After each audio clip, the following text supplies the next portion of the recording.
Alien Romulus has reached a new phase in its life cycle. Its theatrical run was incredibly successful, grossing over $350 million worldwide, greatly surpassing its $80 million budget. When it was released on digital last month, it enjoyed further success, debuting at the top of the digital charts. And now it has officially hit the streaming cycle, available on Hulu in America and Disney Plus elsewhere in the world. Funny, considering it was originally conceived as a direct-to-streaming film, yet here we are. Physical media aficionados are going to have to wait just a little bit longer for the 4K Blu-ray release that will be out in early December, as will a special limited edition VHS edition of the film. Home video releases have changed quite a bit over the years. I've sung my praises for the 2003 Alien Quadrilogy DVD set time and time again, and for good reason. That release not only included all of the special features you could possibly ask for, but alternate versions of the 4 original films. Brand new cuts, save for Aliens Special Edition, with new and exciting footage integrated, creating a unique alternate experience for our favorite films.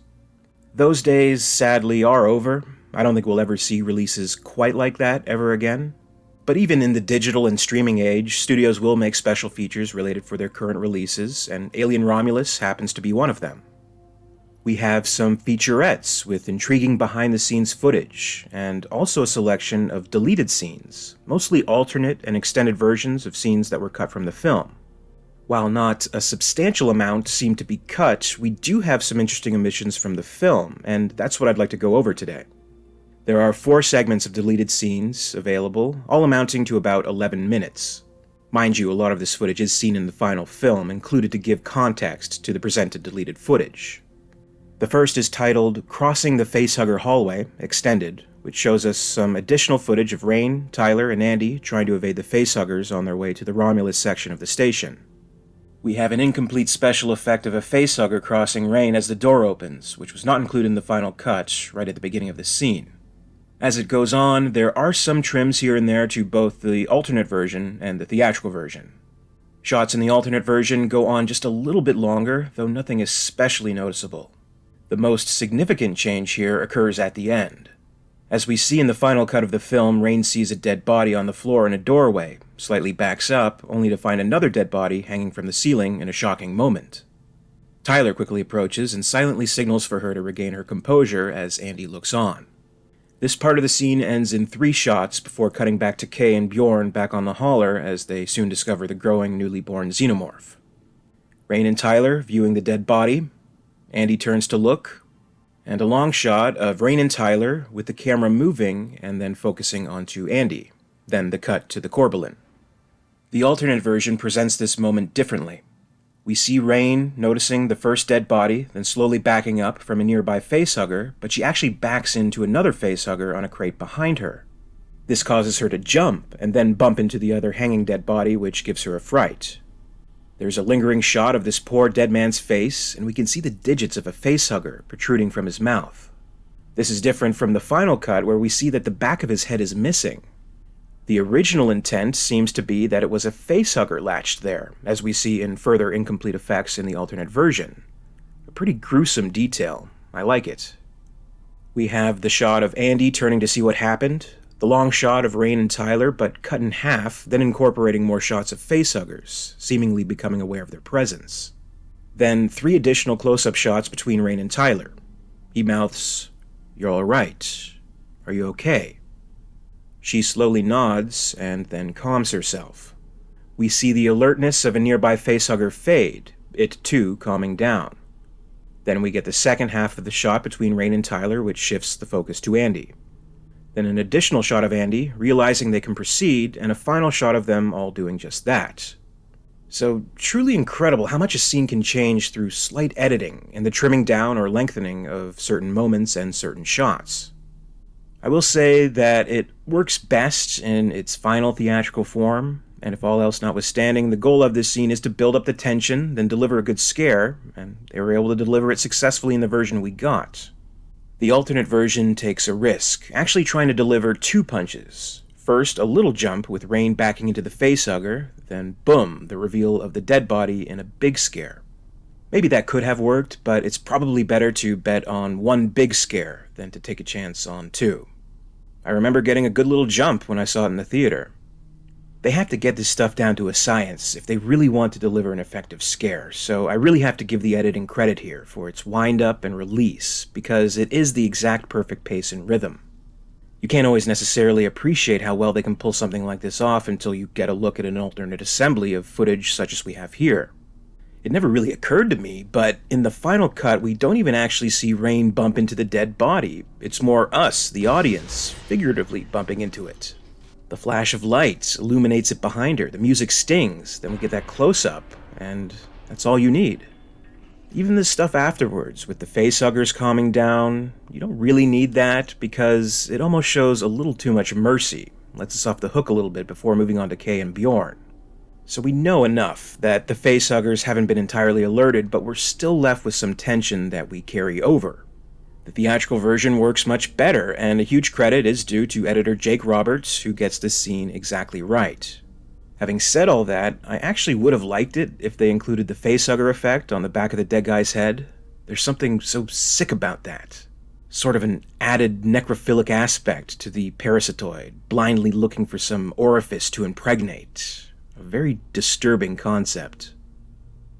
Another inclusion in this deleted scene selection is Romulus Lab Alternate. This is a slightly different and rougher version of the final scene we ended up seeing in theaters. This is presented, as with the other deleted scenes, with incomplete special effects. The differences aren't too substantial, but I'm guessing it gives an idea of how it may have looked if they ran into some budget restrictions. The first shot of this scene is all one shot in the alternate version, while the final version allows to give us that juicy trailer shot of the lab doors opening. Here there are alternate shots, some shots that go on longer, and some shorter than what is in the final cut. What stands out as odd, though, is that Rook seems to be present in the lab for this scene. So either there's a whole plot aspect they intended to include where somehow Rook crawled his way all the way into the Romulus lab, or more likely these are just placeholder shots.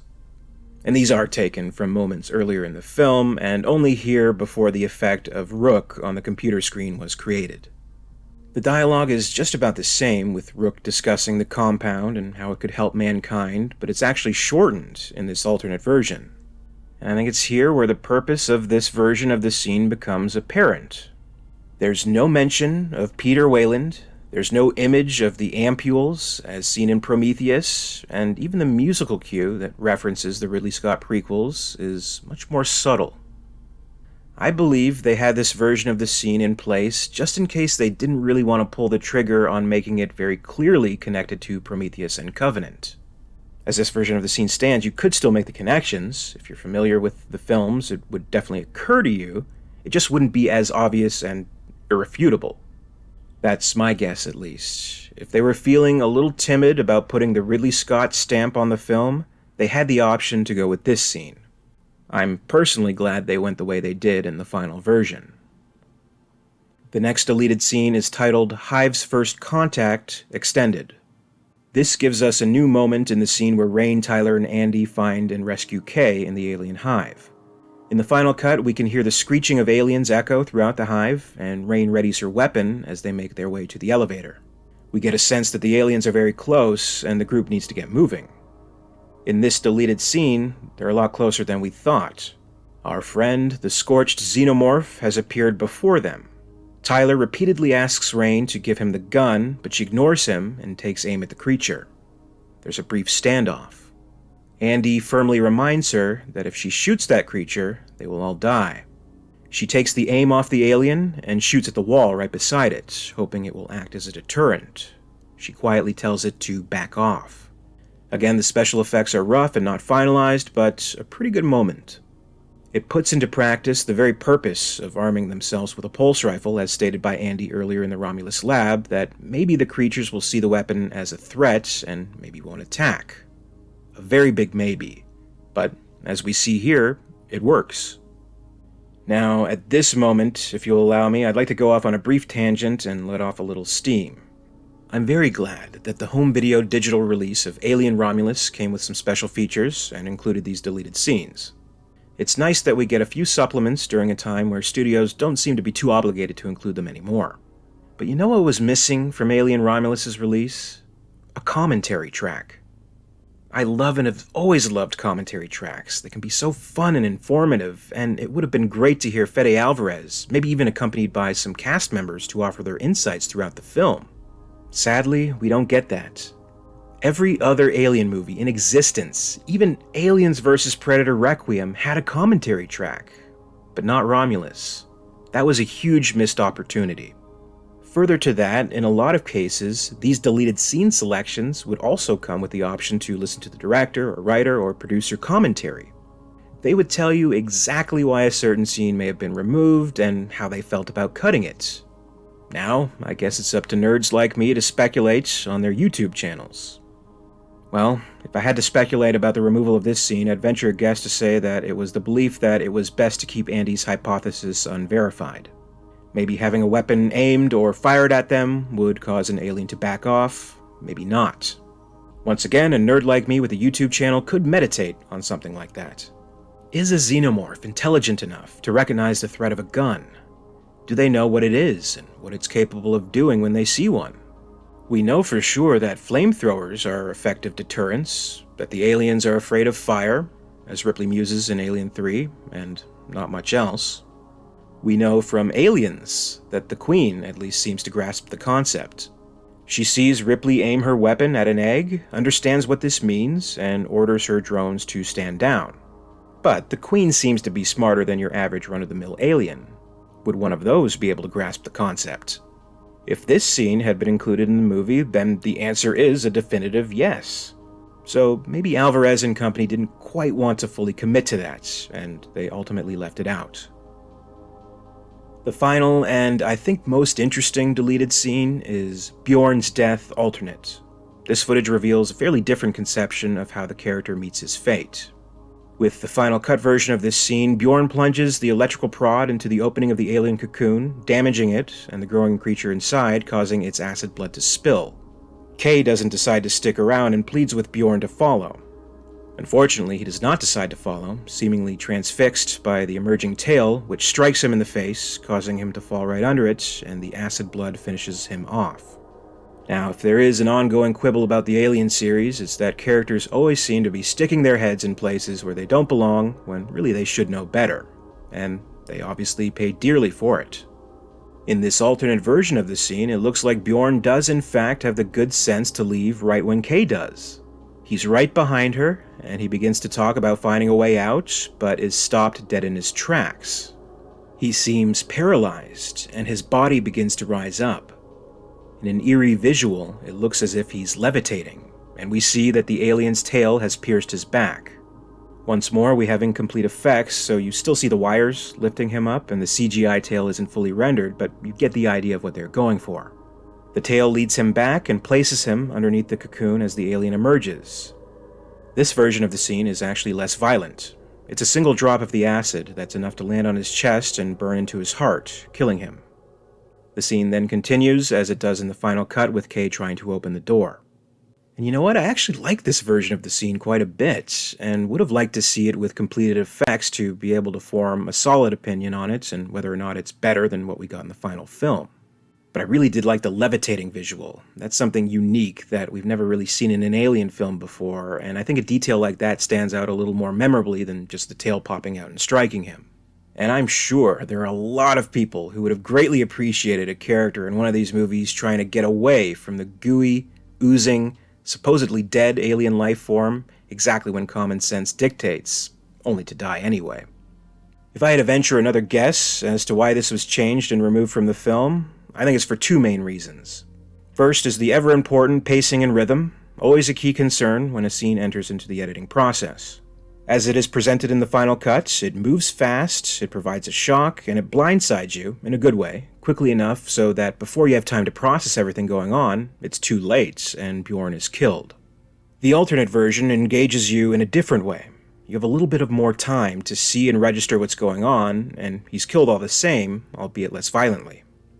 While I find this version of the scene interesting, maybe it would have been a different story in the overall flow of the movie, and maybe they were better off to provide a quick scare and get right to the point. Secondly, it's just too similar to Tyler's death later on in the Hive. This isn't a movie with an especially high body count, so every character's fate has to be distinct. Unless they had something else for Tyler's death planned out, it would feel repetitive to have two characters in this movie get stabbed in the back by an alien tail and be lifted to their death. So I think it's great to be able to see this alternate version of Bjorn's death presented on its own separately, but that's probably where it belongs. Maybe if things were different and this movie had been released, say, during the DVD boom of the mid-2000s, probably all these scenes would be completed and reinserted into a special, unrated cut of the film to boost sales. They sure loved those unrated special editions back then, didn't they? It's well enough to have these scenes still available to view as special features. So far, the movie's supplements are only available to view on the digital releases, not on streaming, but will also be available on the physical media discs set for release early December. If you can, I'd encourage you to watch the deleted scenes for yourself and form your own judgments as to whether they should have stayed in or not. Much of it amounts to only small differences here or there. There's nothing all that mind-blowing. No infamous cocoon scene like in Alien, no deleted colony scene like in Aliens, no subplots entirely cut out like in Alien 3. I'm sure there must have been more cut out than what they've shared on the home video release, but whether or not there's something particularly juicy remains to be seen. So I'll leave you with this. If we were able to find out there was a good deal more cut out of the movie, amounting to, say, 15 minutes longer than the theatrical version, would you support the release of a director's cut in the future?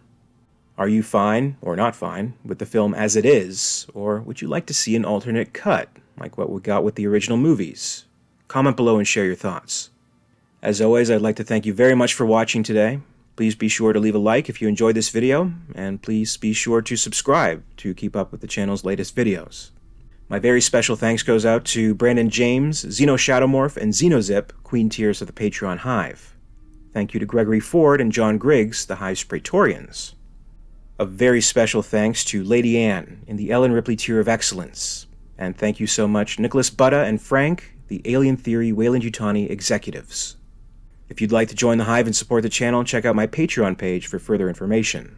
In the meantime, you can follow me on social media. Follow @alien_theory on X, formerly Twitter. Follow @alientheoryyt on Facebook and Instagram for more. And until next time, this is Alien Theory, signing off.